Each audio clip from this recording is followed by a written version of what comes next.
अस्सलाम वालेकुम, मैं हूं जुल्करनैन ताहिर। कल बिलावल भुट्टो जरदारी ने एक बड़ी स्टेटमेंट दी है जिससे ये इन्फर किया जा रहा है कि कहीं ना कहीं कुछ चीज़ें चल रही हैं और आगे चल के क्या सिचुएशन बनती है।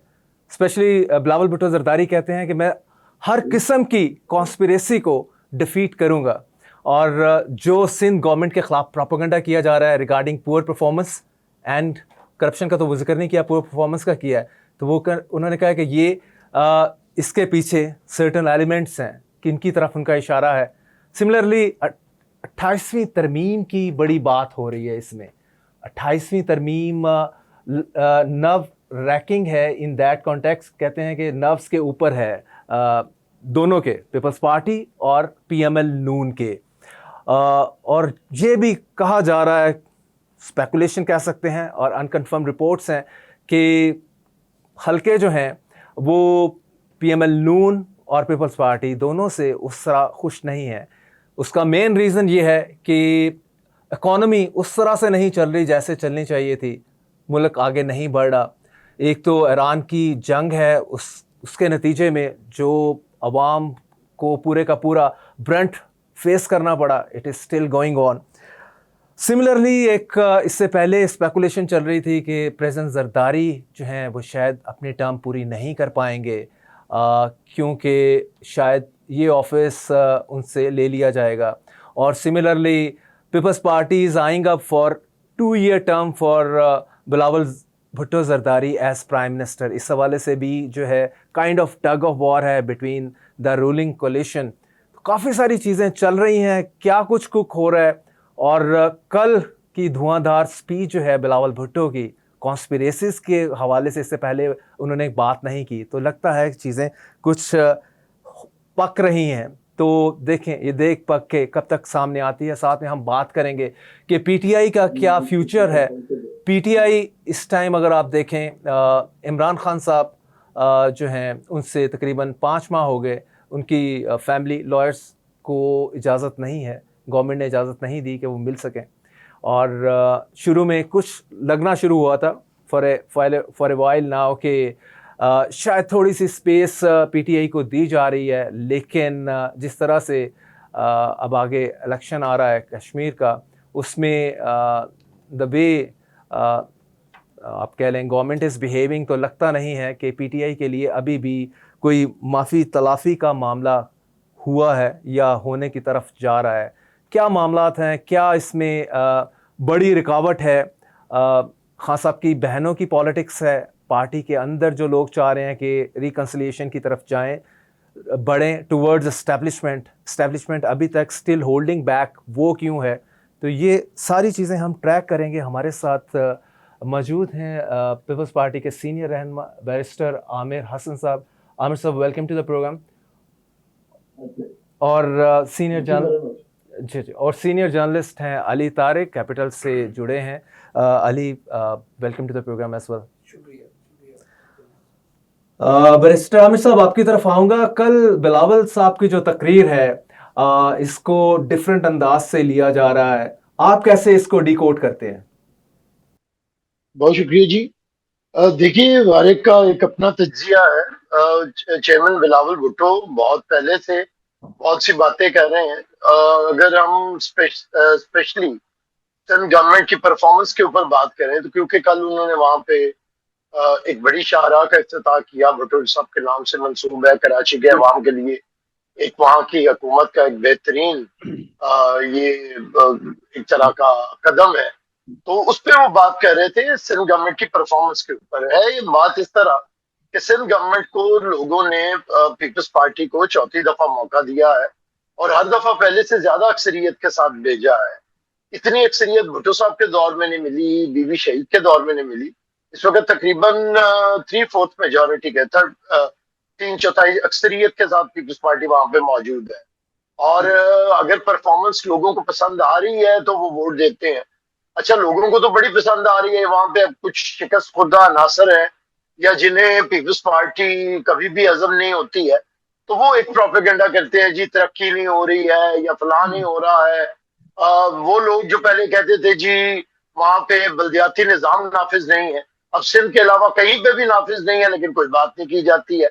तो पीपल्स पार्टी की किसी भी पॉजिटिव चीज को वहां पे हेल्थ के अंदर इतने अरसे में जितना काम हुआ है, रोड इंफ्रास्ट्रक्चर पे जितना काम हुआ है, एजुकेशन में जितना काम हुआ है, लोगों के रोजगार के लिए जितना काम हुआ है, मजदूरों के लिए, किसानों के लिए, खवातीन के लिए, उसे बिल्कुल ही नहीं कहा जाता। हमेशा एक तरफा प्रोपेगेंडा है जो किया जाता है। उसके चेयरमैन साहब ने जवाब दिया है कि हमारी परफॉर्मेंस बेहतर है और हम हर तरह की साजिश का मुकाबला करेंगे।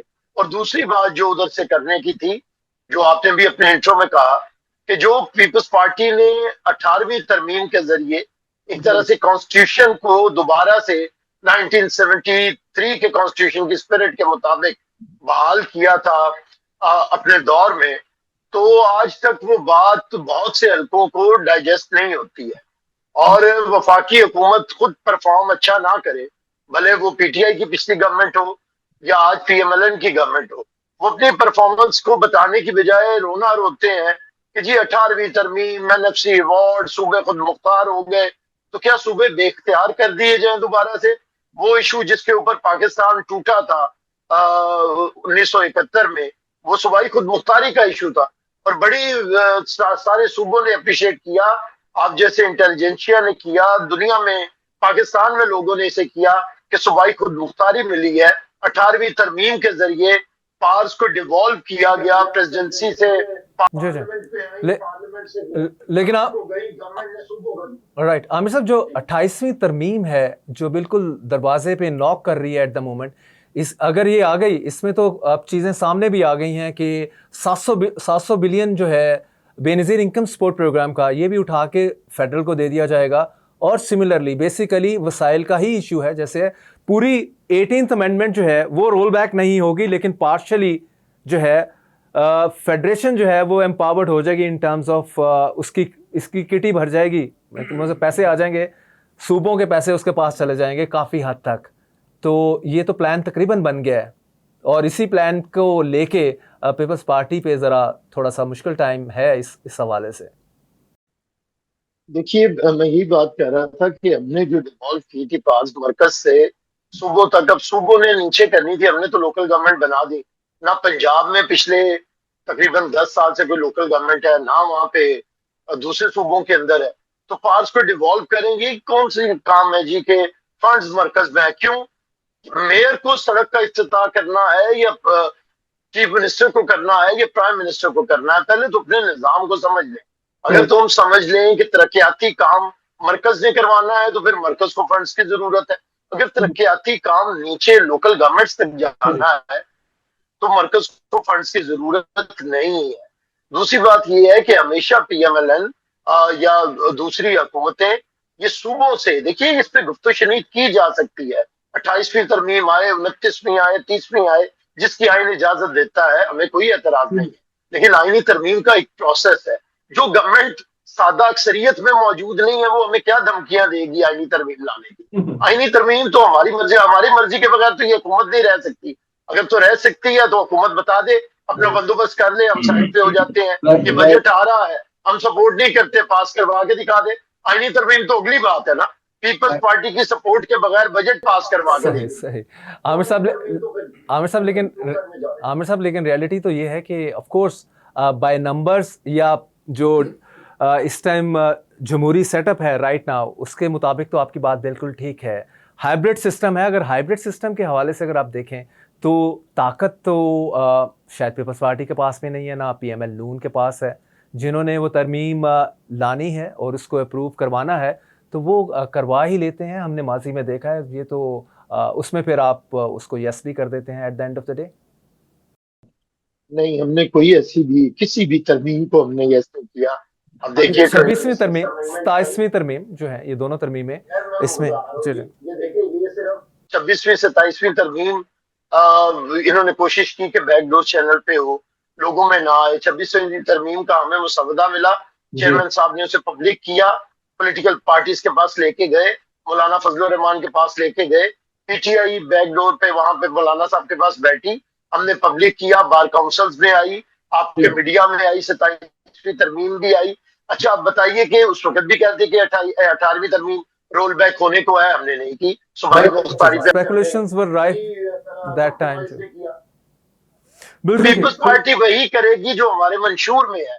बाकी ये जो हाइब्रिड निजाम है, अगर किसी को बदनाम करने के लिए पीएमएलएन कह रही है, तो फिर अगर पार्लियामेंट के बगैर तरमीम आ सकती है तो फिर नहीं आए। फिर तो अगर हम इतने ही बेबस हैं तो फिर पार्लियामेंट के बगैर तरमीम आ जाए। अगर पीपल्स पार्टी के बगैर आ सकती है, पार्लियामेंट के बगैर आ सकती है, अगर आईनी तरमीम पार्लियामेंट के जरिए आनी है तो पीपल्स पार्टी के बगैर नहीं आ सकती। बिल्कुल ठीक। अली तारिक साहब, मुझे ये बताएं कि पंजाब को कौन रोक रहा है कि आप बल्दियाती इलेक्शन ना करवाएं? 2 साल हो गए गवर्नमेंट को आए, और इससे पहले जब इमरान खान की गवर्नमेंट थी, इमरान खान की गवर्नमेंट ने भी रैप अप कर दिया था लोकल बॉडीज़ को।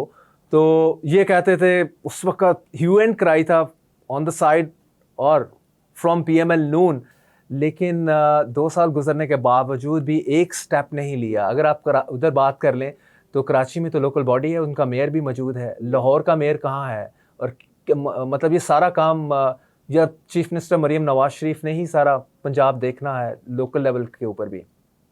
जुल्करनैन साहब, बहुत शुक्रिया आपका प्रोग्राम में बुलाने के लिए। जनाब आला, फील्ड की रिपोर्टिंग करते हुए और फील्ड की अगर बात की जाए तो आपको यहाँ पे जो सूरत हाल बनी हुई है पंजाब कैबिनेट की, तो ये वज़ीरों के पास बैठ के सब चीज़ें समझ आ जाएंगी कि यहाँ पे बल्दियाती इलेक्शन तो बड़ी दूर की बात है। यहाँ पे तो कंट्रोल जो है वो 2-3 लोगों के पास है। तो 2-3 लोगों से नीचे नहीं आपकी जो ताकत है आ रही, तो बल्दियाती इलेक्शन तो बड़ी सरदूर की बात है। और मेरा नहीं ख्याल कि इस पे कोई गौर हो रहा कि होने भी हैं या नहीं होने, और ना ही इस टाइम पाकिस्तान मुस्लिम लीग नून की जो गवर्नमेंट है इस हवाले से सोच भी रही है। तो बल्दियाती इलेक्शन तो बड़ा दूर का सब्जेक्ट हो गया है। हाँ, ये ज़रूर है कि मरीम नवाज़ साहिबा जो कि वज़ीर-ए-आला पंजाब है, वो डेवलपमेंट के काम कर रही हैं, और डेवलपमेंट के काम डेवलपमेंट का काम तो अपनी जगह होता रहेगा, लेकिन ये जो बल्दियाती इलेक्शन डेवोल्यूशन ऑफ पावर जो आपका लोकल बॉडी सिस्टम है, इसका ग्रास रूट लेवल पे पावर जाती है। मेरा नहीं ख्याल, पंजाब असेंबली भी रेगुलर कवर कर रहे हैं। मलिक अहमद खान भी मेरा ख्याल साहब ये कहते रहे हैं कि इसमें कोई लेजिस्लेशन आनी है। मेरी राना सनाउल्लाह साहब जो हैं पंजाब पीएमएल नून के प्रेसिडेंट हैं, वज़ीर आज़म के मशीर भी हैं, उन्होंने कहा था कि एक लेजिस्लेशन हमने करनी है पंजाब असेंबली में, उसके बाद हम इलेक्शन के लिए we would be ready for local bodies. कौन सी ऐसी पुरस्कार किस्म की लेजिस्लेशन है जो अभी तक नहीं लाई गई या की जा रही? मेरा नहीं ख्याल कि जी कोई कानून आना है इस हवाले से, और कोई आइंदा भी आएगा। ये मामला बड़ा बैकएंड पे चला गया, ना ही इस तरफ ध्यान है किसी का, और ना ही आने वाले दिनों में कोई ध्यान होगा। यहाँ पे तो ये समझ नहीं आ रही कि ताकत जिसके पास है वो नीचे ताकत किसी का काम हो रहा है कि नहीं हो रहा। आप इस पर बात कर लें, पीपल्स पार्टी के भाई आपके साथ ही हैं, इनसे पूछ लें कि जो पीपल्स पार्टी के एमपीएस हैं या जो आम एमपी है उसका काम हो रहा है सीएम ऑफिस से। अगर हो रहा है तो फिर मेरा ख्याल आगे भी इस पर बात कर लेते हैं। तो बैरिस्टर साहब बिल्कुल बताएं, इंटरेस्टिंग क्वेश्चन है। On the behalf of MPS तो नहीं आप करेंगे, जनरली आप तक इन्फॉर्मेशन है इस हवाले से कि काम शाम नहीं होते पीपल्स पार्टी के लोगों के पंजाब में?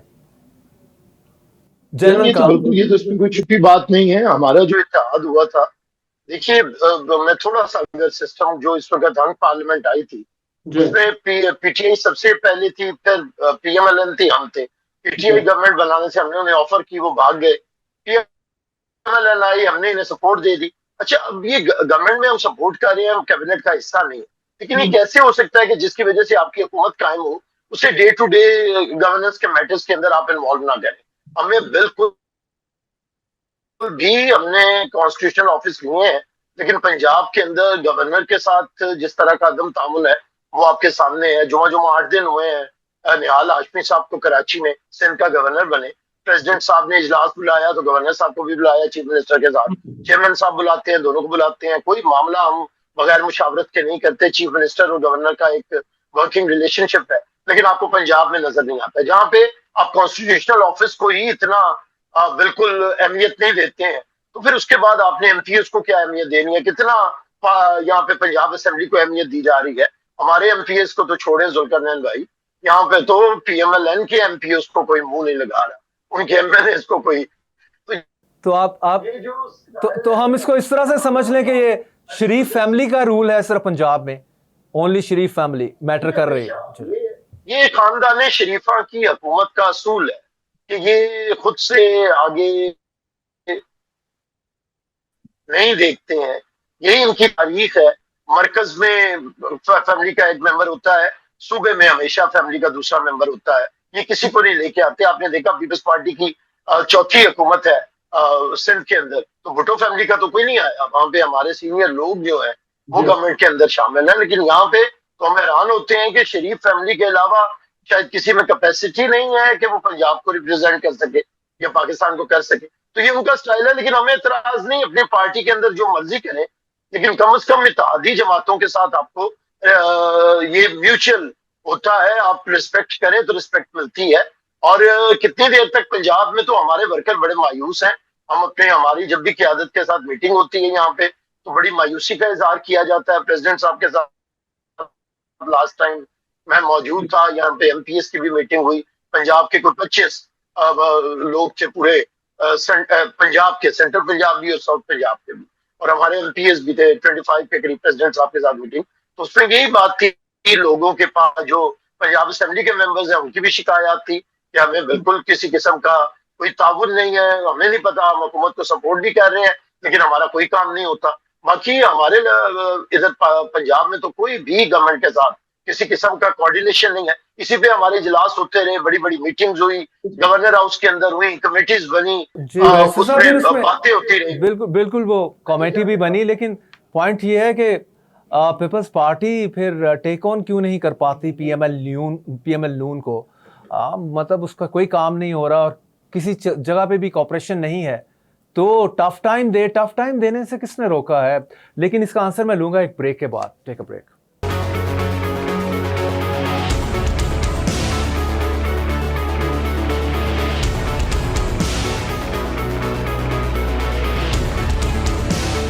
Welcome back. जी बैरिस्टर साहब, बताइएगा कि जैसे मैंने आपसे पूछा कि पीपल्स पार्टी क्यों टेक ऑन नहीं कर पाती पीएमएल नून को उस तरह से। अक्सर देखा है पीएमएल नून ही असर्टिव होती है मामलात में, पीपल्स पार्टी थोड़ा सा डिफेंसिव मोड पे चली जाती है। अच्छा, टेक ऑन करना या डिफेंसिव कह लें, या हमारा एक असलूब है कि हम कभी भी मुल्क के अंदर हैजान पैदा नहीं करते और सियासी स्टेबिलिटी को इंस्टेबिलिटी के अंदर नहीं लेके जाते। ये हमारा शुरू से अंदाज रहा है। भुट्टो साहब की गवर्नमेंट हो, बीबी की दोनों गवर्नमेंट्स हो, प्रेसिडेंट जरदारी की गवर्नमेंट हो, हम हमेशा, और ऑपोजिशन में तो हमारा हमेशा बीबी का भी ये अंदाज रहा कि ऑपोजिशन में रही तो अगर गवर्नमेंट का कोई अच्छा कदम होता था 8वीं तरमीम को खत्म करने का, तो बीबी ने साथ दिया। तो हमेशा हमारा, इवन बीबी फॉरेन अफेयर्स कमेटी की भी चेयरपर्सन बन गई कि मुल्क आगे बढ़े। अब देखिए जो हालात इस वक्त है, हमारा एक तरीका है, हम जब मीटिंग होती है प्राइम मिनिस्टर साहब के साथ पार्टी की, उसपे हम सारे मसाइल को चेयरमैन साहब बारहा ला चुके हैं। प्रेसिडेंट साहब ने भी प्रेसिडेंसी में जो पीपल्स पार्टी की रिजर्वेशन थी वो हमेशा पहुंचाई। अब ये पीएमएलएन का एक अपना स्टाइल है। बात ये है कि हमें इस वक्त मुल्की हालात ने, मुल्की निजाम ने रोका हुआ है। आपकी जुल्फिकार साहब पाकिस्तानी सियासत पे नजर है। अब आप खुद देखिए कि एक सियासी जमात मुल्क के अंदर एनार्की पैदा करना चाहती है, मुल्क को डिफॉल्ट करवाना चाहती है, मुल्क के सियासी निजाम को खत्म करना चाहती है, मुल्क के अंदर इंतशार और फसाद तक लेके जाना चाहती है, और उनका वो काम है। मैं पीटीआई की बात कर रहा हूँ। अच्छा, उसके बाद अगर पीपल्स पार्टी भी अपोजिशन ऐसी करे, ये हम पे जिम्मेदारी पाकिस्तान की है। ये जिम्मेदारी हम आज नहीं निभा रहे। मोहतरमा की डेड बॉडी थी हमारे पास और आग लगी हुई थी पाकिस्तान में, तो हम पाकिस्तान रहे, पाकिस्तान चाहिए, पाकिस्तान खपे की बात कर रहे थे। तो आज भी मुल्क के दुश्मन हमारा जंग लड़, हमारे खिलाफ हमला आवर होने की हर वक्त तैयारी में है। हमारे हमसाया ममालिक में जंग लगी हुई है। मुल्की हालात ये हैं कि पॉलिटिकल इंस्टेबिलिटी है। तो अगर हम भी उसी तरह करें तो इस चीज का फायदा ना उठाए नून लीग, बल्कि जरा होश के नाम ले और थोड़ा सा समझिए कि अगर हमने उन्हें जेलों से निकाल के इक्तदार के ऐवानों में पहुंचा दिया है, और आज जो पाकिस्तान में दाखिल नहीं हो सकते थे वो पाकिस्तान का हुक्मरान खानदान बने हुए हैं। प्राइम जी शहबाज शरीफ साहब, जी हाँ बिल्कुल जी, जेल में थे 2022 में। उसके बाद आके वो प्राइम मिनिस्टर बने, जेल से सीधा प्राइम मिनिस्टर का उन्हें पीडीएम के प्राइम मिनिस्टर बने। जी जी, जो इनका हाल था उधर से इक्तदार तक लाए हैं, और बगैर किसी मशरूत, मतलब गैर मशरूत तौर पे हमने कुछ नहीं तो जुल्फिकार भाई यहाँ पे तो आपने देखा 17 सीटों वाला चीफ मिनिस्टर हो जाता है, 30-35 सीटों वाला डिप्टी प्राइम मिनिस्टर हो जाता है। वो वैसे बाय द वे पीटीआई कहती है जी कि बड़ी पार्टी है। जी 24 में 17 सीटें जीत के प्राइम मिनिस्टर बना है उससे, नून लीग का। तो एनीवेज मैं बिल्कुल आपकी तरफ आता हूँ इसमें दोबारा। अली तारिक साहब, मुझे ये बताएं कि आप पीटीआई को बहुत कवर कर रहे हैं, आपके इन रोड्स भी हैं फुल्ली। पीटीआई का जो है ताकतवर हलकों से कोई ताल्लुक दोबारा से बहाल हुआ है कि नहीं? एक इम्प्रेशन आया था कि शायद थोड़ी सी इनको ब्रीदिंग स्पेस काइंड ऑफ वो शायद ओके किया, क्योंकि खान साहब का आखिरी ट्वीट जो एंटी एस्टेब्लिशमेंट ट्वीट था वो दिसंबर 5 को आया था और मई का एंड है, तकरीबन 6 माह के करीब हो गए, इमरान खान का कोई एंटी एस्टेब्लिशमेंट ट्वीट नहीं आया। तो कुछ लोग इसको भी वो साइन समझ रहे हैं, इशारा समझ रहे हैं कि कुछ चीज़ें शायद बेहतरी की तरफ जा रही हैं। जुल्करनैन साहब, इसमें दो चीज़ें हैं बड़ी अहम पीटीआई के अंदर। एक तो एक ग्रुप ये है, महमूद अचकज़ई साहब, अलामा राजा, नासिर अब्बास, ये ग्रुप है जिसको बानी पीटीआई ने खुद कहा हुआ है कि जी आपके पास मैंडेट है, आप बातचीत कर सकते हैं, हुकूमत से भी कर सकते हैं और जिनसे पीटीआई की ख्वाहिश है उनसे भी कर सकते हैं। अब महमूद अचकज़ई साहब, अलामा राजा, नासिर अब्बास, बात जब उन्होंने करनी थी तो उन्होंने कहा जी लाजमी बात है, हमें कोई ओहदा भी चाहिए। तो ओहदा उनको मिल गए, ओपोजिशन लीडर कौमी असम्बली बन गई, उसके बाद सेनेट में ओपोजिशन लीडर का ओहदा मिल गया और ये बड़े ओहदे थे और ये पीटीआई के लोग नहीं थे, ये तरीके तहफ़्फ़ुज़ आईने पाकिस्तान का प्लेटफॉर्म था जो कि इनको मिला। अब अगर इनकी बात की जाए तो ये लोग भी पिछले 3-4 महीने से रब्ता कर रहे हैं। कभी कौमी असम्बली के जो स्पीकर हैं याद सादिक, उनसे बात इनकी होती है, कभी महमूद अचकज़ई साहब की जो है राना सनाउल्लाह से बात होती है। तो एक तो ये कोशिश कर रहे हैं। दूसरी जो पीटीआई के अंदर लोग हैं जो कि बड़ा एक अहम ओहदा है सीएम केपी के, सुहेल अफरीदी साहब, वो भी कोशिश कर रहे हैं और मेरी इत्तला के मुताबिक इन सब चीज़ों के बावजूद जो बैरिस्टर गौहर हैं चेयरमैन पीटीआई, उनको जो हल्के हैं, दूसरे हल्के हैं, वहाँ पर बड़ी जो है कह लें कि अहमियत दी जाती है और उनकी बात सुनी जाती है। तो मेरी इत्तलात ये हैं कि कुछ रोज़ पहले बैरिस्टर गौहर के ज़रिए एक अहम मुलाकात हुई है जिसमें सीएम केपी के भी थे और एक और हुकूमती शख्सियत भी थी जो कि बड़ी करीब समझी जाती है इस्टेब्लिशमेंट के। तो अब उसमें बातचीत क्या हुई ये तो आने वाला वक्त ज़्यादा क्लियर कर देगा, लेकिन मेरी इत्तला ये भी है कि इसमें जो है बैरिस्टर गौहर जो हैं वो बड़ा अहम रोल अदा कर रहे हैं। दोनों तरफ वो मामलात को ठंडा करने की भी कोशिश करते हैं। अगर कोई बानी पीटीआई से या उनकी फैमिली से जब बातचीत होती है, मुलाकात होती है, तो वो ये भी उन्होंने कहा कि आप बाहर आकर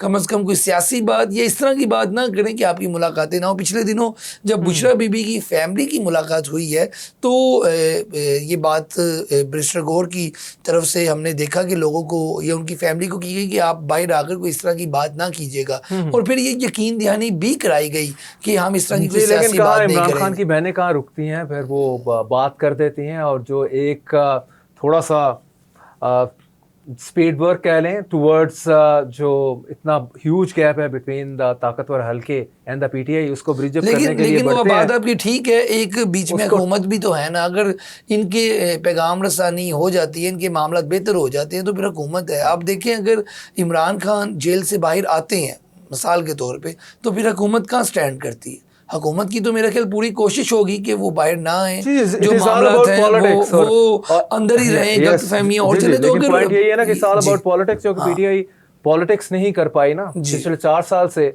the way PTI is behaving, मेरा ख्याल है जुल्करनैन साहब इसमें एक चीज़ बड़ी अहम है कि जिन्होंने बात करनी थी या जो लोग बात कर सकते थे, जो कि बड़े कह लें कि बड़े स्तून थे पीटीआई के, वो खुद मुतासरीन में शामिल हो गए। चौधरी परवेज़ लाई साहब जो थे वो थे, फिर या पीटीआई के या तो वो पीटीआई छोड़ गए या वो नोमे में खुद अंदर है। तो सियासी लोगों का गैप है। अब एक वकला इस वक्त पूरे पीटीआई को उन्होंने कवर किया। वो तो इमरान खान साहब चौधरी परवेज़ लाई की बात मान लेते उसी वक्त ही कि असम्बली मत तोड़ें, गवर्नमेंट मत तोड़ें। वो वाकया तो किसी से ढके छुपे नहीं है। वो तो ग्रुप थे, वो पॉलिटिकल एडवाइस मानते, दैट वाज जो कि आगे चल के प्रूव हुआ कि नहीं मानने से पीटीआई के साथ क्या कुछ नहीं हुआ फिर बिल्कुल, उसके आप ये बाद। सुल्कनैन सब सही कह रहे हैं, हम तो ज़मान पर कवरेज लेकिन करते वो रहे हैं। तो एक ग्रुप आता था, वो कहता था फैज कि अमीर ना या कोई और तोड़ें, एक ग्रुप आता था कि आप असम्बलियाँ तोड़ दें। बेसिकली इमरान खान को चौधरी परवेज़ इलाही पर भी उस वक्त एतमाद नहीं था, तो वो कुछ लोग आगे कान में कह नहीं, वो देते तो थे जाहिर है वो उसमें यार हाँ, वो उनको चीफ मिनिस्टर बनाया था बाय दैट टाइम, हम्म। तो ट्रस्ट भी पूरा फिर करना चाहिए था अगर बस आप कह रहे हैं जो। बस और लेकिन इवेंचुअली जो ये उन्हीं की गलतफहमियां काउंसिल थी थी। उन्हीं की एडवाइस को फॉलो कर लेते तो जो पीटीआई के हाँ, साथ फॉलोइंग ईयर्स में हुआ वो शायद ना होता। जी बैरिस्टर आमिर साहब, मुझे बताइएगा कि फरवरी 2024 में ये गवर्नमेंट बनी, उस वक्त ये बातें आती रही कि आधी टर्म के लिए शहबाज शरीफ साहब प्राइम मिनिस्टर होंगे और रिमेनिंग टर्म के लिए बिलावल भुट्टो जरदारी साहब, लेकिन कोई रिटन डॉक्यूमेंट इस तरह का आया नहीं। ये बातें चलती रहीं लेकिन डाई डाउन हो गई। अब से दोबारा से ये बातें आना शुरू हुई हैं और इसको इससे क्लब किया जा रहा है कि शायद प्रेसिडेंट जरदारी जो हैं वो at some point of time पे प्रेसिडेंसी को गुड बाय कर दें तो बिलावल भुट्टो साहब को प्राइम मिनिस्टर ऑफ पाकिस्तान बना दिया जाएगा। आपको लग रहा है कमिंग फरवरी में इस तरह का कोई अरेंजमेंट हम देखेंगे? देखिए, हमारी सतह तक तो अगर मैं बात के अंदर ये कोई कभी डिस्कस नहीं हुआ है ये वाला कि हमारा 2.5 साल का कोई एग्रीमेंट है। लेकिन बहरहाल क्योंकि ये कोलिशन है पार्लियामेंट के अंदर, गवर्नमेंट में तो हम शामिल नहीं है। हमारी पार्टी के अंदर इसमें बड़े तहफ़्फ़ुज़ात हैं कि कॉन्स्टिट्यूशनल ऑफिस जो हमने लिए हैं उसका फायदा पार्टी को नहीं हुआ है। हमने मुल्क की बेहतरी के लिए लिए थे कॉन्स्टिट्यूशनल ऑफिस कि हम पार्लियामेंट है, पॉलिटिकल पार्टीज के साथ हम एक ब्रिजिंग का काम करेंगे, पीटीआई को या दूसरी जमातों को एक जोड़ के रखेंगे, मुल्क के अंदर खराबी पैदा नहीं होने देंगे पॉलिटिकल स्टेबिलिटी के लिए, इसलिए हमने ये कॉन्स्टिट्यूशनल ऑफिस। नहीं नहीं नहीं आमिर साहब, ये वो एक वेब सीरीज भी आपने शायद देखी हो, गेम ऑफ थ्रोन्स। तो बेसिकली ये तो सारी पावर की गेम होती है जिसमें जो तगड़ा है उसको उतना ही शेयर मिलता है। और ये हाइब्रिड सिस्टम भी इसीलिए ही है। आप ख्वाजा आसिफ की बात पे अगर मैं जाऊं कि क्योंकि पॉलिटिकल निज़ाम कमज़ोर है और मामला सारे आपके सामने ही हैं। मैं काफ़ी गार्डेड वर्ड्स में अगर मैं बात करूं तो इसमें पीपल्स पार्टी को भी शायद अपनी उसकी चॉइस होती कि पहली टर्म बिलावल भुट्टो साहब भी ले लेते, लेकिन नहीं ले पाए ना। जाहिर है हमारी अक्सरियत नहीं थी, जो बड़ी पार्टी थी वही गई है। टर्म की तो बात मैं नहीं करता, लेकिन ये मैं कह सकता हूँ पॉलिटिकली कि शायद हम कुछ ज्यादा बेहतर पार्टी के लिए लिया जा सकता था या लेना चाहिए था। शायद हमने ये जो एक हमारी मुफाहमत की पॉलिटिक्स है और हम हमेशा दूसरे को रिस्पेक्ट देते देते हिस्सेदारी भी ज्यादा दे देते हैं, उसका भी शायद कोई लेकिन पार्टी के अंदर, पार्टी के हलकों में इसके ऊपर काफी तहफ्फुज़ात हैं कि हम समझते थे कि इस सेटअप के अंदर पीपल्स पार्टी को अपनी ताकत के मुताबिक और हालात के मुताबिक बार्गेन करना चाहिए था। और क्योंकि पीपल्स पार्टी जितना इक़्तिदार में हिस्सेदारी रखती है उससे आम आदमी को, गरीब आदमी को फायदा पहुंचता है। हमने जितना इससे दूर रहे हैं उतना पीएमएलएन ने इस पे फायदा उठाया है और इसे शायद हमारी कमजोरी समझा है, जिसका हमें पॉलिटिकली शायद नुकसान पहुंचा है इस चीज का। लेकिन आमिर साहब और ये मेरी जाती राय है। लेकिन आमिर साहब आप जो है आपकी पार्टी समहाउ कुछ कार्ड्स भी उस तरह से प्ले नहीं कर पाए जिस तरह से करने चाहिए थे। लाइक जब गवर्नमेंट बन रही थी तो आपको कहा गया था कि आप इसका, अभी तो आप साइलेंट पार्टनर हैं इस कोलिशन गवर्नमेंट के, तब कहा गया था कि आप एक्टिव पार्टनर बने, आप मिनिस्ट्रीज लें सेंटर में भी और पंजाब में भी। लेकिन उस वक्त आपको लगा कि ये गवर्नमेंट पॉपुलर नहीं है, इसका मैंडेट भी क्वेश्चनेबल है। ये सब चीज़ें जानते हुए आपने कहा कि आगे बहुत जो है बम्पी रोड है, तो यू नेवर नो ये गवर्नमेंट आगे चल के क्या सिचुएशन बनती है, तो you held your self back. तो अब आप ये गवर्नमेंट सारी चीज़ें सीधी पतरी हो गई आपके सामने ही है जिस तरह से, तो अब पीपल्स पार्टी समहाउ रिपेंट कर रही है कि हमें मिनिस्ट्रीज ले लेनी चाहिए थी। तो अगर आप इसको जो है रिट्रोस्पेक्ट में देखें। देखिए, ये जब शुरू आया था, जब रिजल्ट्स आए थे इलेक्शन के, हमारी सीईसी में मामला आया था, तो सीईसी में मेजॉरिटी ने या ज्यादातर लीडरशिप ने ये बात की थी, हमारी सेकंड ईयर ऑफ लीडरशिप ने, कि हमें गवर्नमेंट में नहीं जाना चाहिए क्योंकि पंजाब के लोग ज्यादा, क्योंकि एंटी पीएमएलएन है तो वो गवर्नमेंट नहीं चाह रहे थे। लेकिन ज्यादातर बात मैं इतना बता सकता हूँ कि प्रेसिडेंट साहब तो इसमें हक में थे कि हम गवर्नमेंट में जाएं, और चेयरमैन साहब का ये भी था कि हमें पहले ये राइट, ये पीटीआई को देना चाहिए गवर्नमेंट बनाने का। ये हमारा डिस्कस हुआ था। मेरी अगर जाती राय पूछे तो मैं इस हक में था कि हमें गवर्नमेंट में मौजूद होना चाहिए था। ये नहीं हो सकता कि आप गवर्नमेंट को सपोर्ट करें और फायदा भी कुछ ना हो और बदनामी में आपकी हिस्सेदारी हो। जी जी, बिल्कुल बिल्कुल। अली तारिक साहब, मैं आऊँगा इमरान खान साहब की बहनों के हवाले से। मुझे बताएं कि मुलाकात उनकी नहीं हो पाई खान साहब से। लास्ट तकरीबन 6 माह होने वाले हो गए।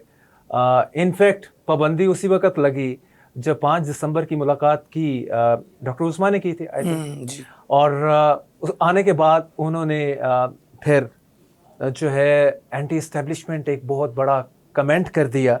तो क्या ज़रूरत थी? मुझे बताएं कि इस बिन नाउ 4th ईयर पीटीआई जो है आउट ऑफ पावर है और ज़ेर अताब है। तो आपने तो अपना आगे चल के चीज़ें मेंड करनी है विद द एस्टेब्लिशमेंट।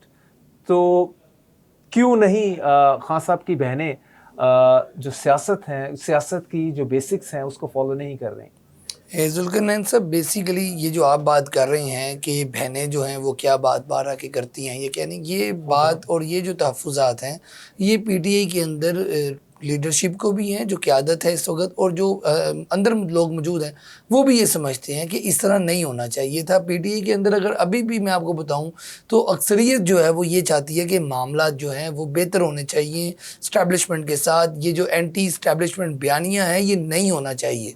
ये पीटीआई के अंदर बहुत से जो कह लें कि अभी भी अक्लमंद लोग हैं वो यही कहते हैं। हाँ, ये जो बातें हुई हैं इसकी मेरा ख्याल है इसकी ज़रूरत भी नहीं थी, और इस तरह की बातें करके इन्होंने अपनी मुश्किलात में भी इजाफा की है। तो मेरा ख्याल है कि जो अक्लमंद या कह लें कि जो सियासतदान होता है वो इस तरह की बात नहीं करता। एक तो ये बात थी। दूसरी बात, अगर उन्होंने ऐसा किया तो उनकी मुलाकातें भी अब बंद हैं और मामला तो उनके मज़ीद ख़राब हैं।